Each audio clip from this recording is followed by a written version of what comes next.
ప్రపంచ ప్రసిద్ధ పూరి జగన్నాథుడి బహుదా యాత్ర ముగిశాక జరిగే మహా అద్భుత ఘట్టమే ఈ సునావేశ ఉత్సవం. గుండిచాదేవి ఆలయంలో 9 రోజుల పాటు కొలువై తిరుగు ప్రయాణంలో మౌసిమా ఆలయ ప్రసాదాన్ని స్వీకరించి పూరి గుడికి చేరుకున్న ఆ దివ్యమూర్తులను చూసేందుకు 2 కళ్ళు చాలు.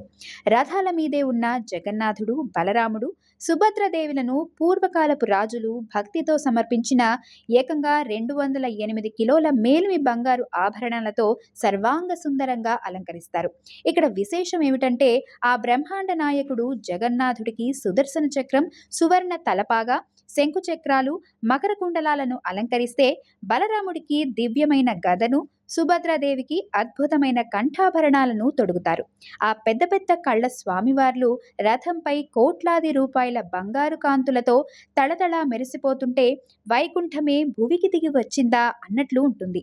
ఈ సునాభేష రూపంలో ఉన్న స్వామిని ఒక్కసారైనా దర్శించుకుంటే దరిద్ర బాధలు తొలగిపోయి లక్ష్మీదేవి కటాక్షం సిద్ధిస్తుందని భక్తుల విశ్వాసం. ఆషాఢ మాసంలోనే లభించే ఈ అరుదైన నయనానందకార దృశ్యాన్ని తలుచుకొని ఆ స్వామి కృపను పొందండి. పూరి ఆలయానికి సంబంధించిన ఈ అప్డేట్ మీకు నచ్చితే వెంటనే లైక్ చేసి షేర్ చేయండి.